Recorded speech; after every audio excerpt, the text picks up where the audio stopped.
ocurrido en Buenos Aires, Imbabura, es decir, el descontrol, la ausencia del Estado, la ilegalidad, no es un caso excepcional, lamentablemente.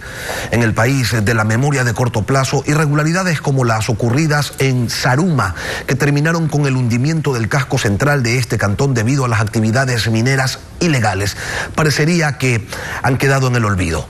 En Ecuador, en minería también, la prevención resulta ser una quimera. Este es un país que apenas si reacciona cuando ya suceden las cosas, y ahí es cuando la población se pregunta dónde y para qué está la autoridad. Mauricio Murillo, abogado síndico de las cámaras cantonales de minería de Guayaquil, Zaruma y Piñas, buenos días y bienvenido a Contacto Directo. Buenos días, muchas gracias. Recordemos lo que dijo en días pasados aquí la ministra del Interior, María Paula Romo. Durante el último año y medio realizamos en promedio un operativo antiminería ilegal cada 3 días, detuvimos a 860 personas en la zona y decomisamos aproximadamente 3.500 toneladas de material ilegal. Pero frente al crecimiento y a la magnitud de la ilegalidad que se desarrollaba en la zona, toda esta operación, que ya era por encima de lo normal en la zona, fue superada por la ilegalidad. En eso tiene usted razón, que hay decenas de puntos de minería ilegal en el país y este se desarrolló de manera especialmente grave en los últimos meses. Por supuesto, la policía ha actuado, pero también hay que decir una cosa: hay tal cantidad de dinero en la zona que la capacidad que tiene la industria de la minería ilegal para corromper a los diferentes funcionarios es muy alta. No solamente por esta intervención, durante los últimos meses tenemos decenas de funcionarios que han sido detenidos, y me refiero específicamente a servidores policiales. ¿Cómo es que la situación en Buenos Aires llegó a ser tan grande? Porque de la noche a la mañana no aparecen 10.000, 12.000 personas, y 10.000, 12.000 personas es una cantidad mucho mayor a la población total de más de 30 cantones en el país. Buenos días. Sí, mire, la invasión, digamos, se dio en el año 2016. En el año 2016 le atribuyen a un señor de Zaruma que descubrió ese yacimiento. Lo que debemos preguntarnos es por qué primero hubo la invasión o el acudir a ese sector a hacer minería, y la concesión minera fue otorgada en enero del 2018. Quiere decir que primero hubo el minero artesanal ahí trabajando, y luego en el año 2017, cuando hubo el decreto ejecutivo del presidente de la República al suspender 900 hectáreas mineras en el primer distrito minero del Ecuador, que es Zaruma Portobelo, hubo más auge y más trabajo minero ilegal en el sector, porque del sur del Ecuador fueron a Imbabura. Así que las autoridades... Pero esa suspensión a la que usted hace referencia de Zaruma ocurrió cuando se hundió el centro de la ciudad. Claro, por minería ilegal igualmente. Porque hubo minería ilegal, hubo gente que hizo minería ilegal en el casco urbano de Zaruma, hicieron trabajos inadecuados y la autoridad de control no funcionó, no controló en ese sector. Entonces los mineros salieron de Zaruma y se fueron a Buenos Aires. En su mayoría, gran parte del sector que en Buenos Aires que está invadido y ahora ha sido desalojado es del sector austro de Zaruma, Portobelo, Zamora, de Ponce Enríquez, de Zaruma y Portobelo, porque les suspenden el trabajo minero y obviamente tienen que mantener a sus familias y acuden al norte del país y se dedican a trabajar en Buenos Aires, lo que ha ocurrido últimamente. Y ahora que lo sacan de Buenos Aires se van a ir a otro lado. Prácticamente eso va a ocurrir, porque al momento de dejarlos sin trabajo en Buenos Aires, ellos son mineros, saben hacer minería, van a seguir buscando yacimientos, y lo que debemos dar gracias a Dios es de que el Ecuador tiene minerales, y el minero artesanal es la primera persona que hace prospección y se da cuenta del yacimiento. Debemos regularizar y formalizar a esa gente, debemos darles contratos de operación, la compañía minera debe encontrar un camino, de pronto debe hacer la reducción a ese pedazo de área minera para que formalicen al verdadero minero, que obviamente sancionen y le apliquen la ley al que financia de forma ilegal a esta gente, porque esta gente necesita trabajar. La gente que está ahí, el grupo irregular que está en Buenos Aires, no sabe de minería. El que hace préstamos de una forma desmedida, aprovechando a esta gente, no sabe de minería.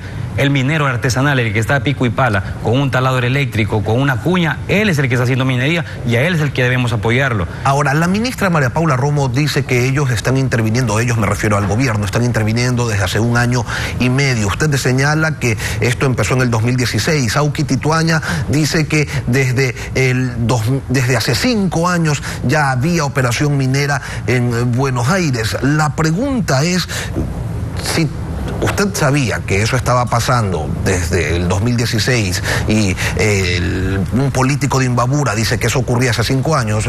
esto de ilegal, o mejor dicho, de clandestino no tenía nada. Sí, sí, es verdad. Al momento que el grupo de mineros trabajaba en Buenos Aires, lastimosamente no fueron asesorados o el camino no fue el correcto. Debieron haber pedido que se les entregue permisos de operación, haber pedido la parte de donde están explotando para que de forma legal con una concesión. Hay figuras que se llama el condominio minero, debieron haberse agrupado estos agentes mineros a través de alguien que los dirija y formen una cooperativa y hagan un condominio minero. El Estado ecuatoriano tenía obligación de entregarles el título minero a ellos, sea en minería artesanal o sea en pequeña minería. Pero dejemos algo en claro, lo que ocurría en Buenos Aires no era minería artesanal. Allí había una cabeza que había contratado a un poco de mineros para que saquen ese oro y se lo entreguen a una persona. Allí lo que había era una mafia. Diferenciemos, el minero que trabaja a pico y pala es un minero artesanal, de sustento, porque obviamente necesita dinero para su familia, y la ley de minería dice minería de sustento. Y el que financia esa clase de minería y se aprovecha a los mineros, obviamente eso es minería irregular, actividades ilícitas, lavado de activos, usura, como se quiera llamar, y eso le corresponde a la Fiscalía del Cantón, le corresponde a Arcón seguir procesos administrativos. Lo que ocurre es falta de control de parte de Arcón o de Fiscalía. Y justamente eso quería preguntarle, ¿qué pasó con las autoridades de control?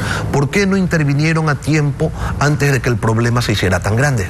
Mire, partiendo desde que este minería ilegal fue en el año 2016, hubo un ministro de minería, hubo una ministra de minería, un viceministro de minería. En la actualidad creo que es el primer viceministro que se preocupaba de la pequeña minería y minería artesanal.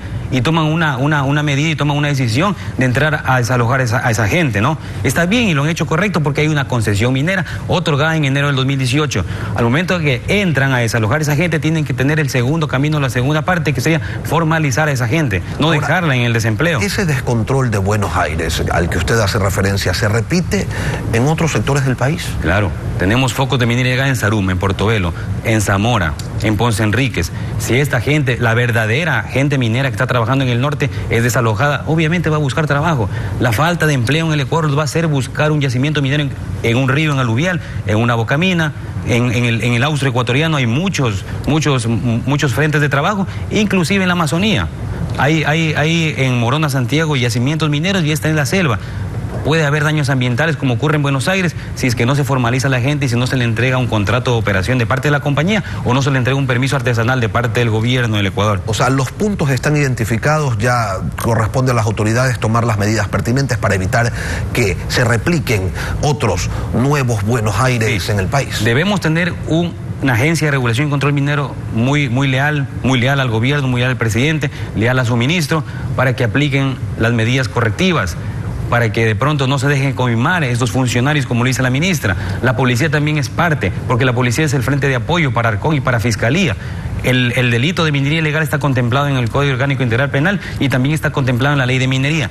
Deben ser sancionados. Debemos preguntarnos si en Arcón hay procesos de sanción iniciados a la gente que hace minería ilegal en cualquier parte del país, no solo en Buenos Aires. Pero mire usted, abogado Murillo, usted dice que esto empezó en el 2016, el gobierno de Lenín Moreno lleva 2 años le ha tomado actuar en esta zona. Ahí es cuando quienes se oponen a la minería potencian sus argumentos y dicen que hay una incapacidad de control y que la explotación minera supondrá contaminación y abusos. Claro, la autoridad de control debe hacer bien su trabajo. Si es que no controla bien el yacimiento minero, si no vigila el Ministerio de Ambiente, si no vigila con las actividades mineras, obviamente va a haber un pasivo ambiental.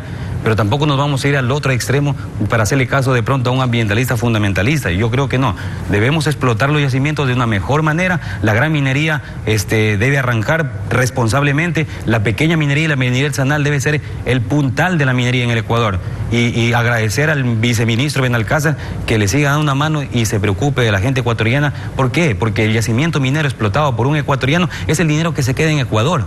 Eso es muy importante. El yacimiento minero explotado por una gran compañía efectivamente genera fuentes de empleo, pero es dinero que va a salir. Es muy contrario y pensamos como cámaras de minería, que son cámaras cantonales, apoyar a la pequeña minería, apoyar a la gran minería, pero principalmente al artesano minero. Y ustedes que saben de este tema, la ministra hablaba de 3.500 toneladas de material minero que ha sido incautado, eso sin contar pues ya todo lo que habrán sacado en al menos 3 años de explotación, si es que nos regimos a la fecha que usted marca de inicio. Eso en plata, más o menos, ¿cuánto es? Calculando que un gramo vale $40. en el periódico y en los medios de comunicación, y la propia ministra habla de 3.500 toneladas. Son 3.474 toneladas que han sido incautadas, que de pronto están en un patio de la Policía Judicial. Acordémonos que si es producto de la minería ilegal o de gente irregular, puede ser fácilmente cambiado ese mineral. Pueden poner arcilla y llevarse el cuarzo de mina, moler en una planta clandestina. Así que el control minero también debe ser en las plantas de beneficio y en las denominadas chanchas, que es donde se refina de forma artesanal ese producto minero, y también en las plantas de beneficio que quedan en el austro ecuatoriano. Así que el control debe ser eficaz y fehaciente para que pueda dar resultados en este operativo y formalizar al minero para darle una fuente de empleo. Pero yo le pregunto, a ojo de buen cubero, ¿cuánto se pudo haber sacado de Buenos Aires? Millones de dólares. ¿Decenas, centenas? No, una volqueta, como también escuchamos, una volqueta de 15 toneladas, imagínense, puede traer 2, 3 kilos de oro. Cada kilo de oro está en 57.000, 60.000 dólares, calculemos. Todo ese producto es que se explota a diario. Si son 5, 10, 20 volquetas, el mineral ecuatoriano es muy bueno, de una ley muy alta. El oro en Buenos Aires está en la superficie. Debemos aprovechar eso y explotarlo responsablemente, sin causar daño al ambiente y respetando los derechos de los trabajadores y respetando al minero que efectivamente sí cumple las normas. Mauricio Murillo, abogado, síndico de las cámaras cantonales de minería de Guayaquil, Zaruma y Piñas, gracias por venir a Contacto Directo. Muchas gracias.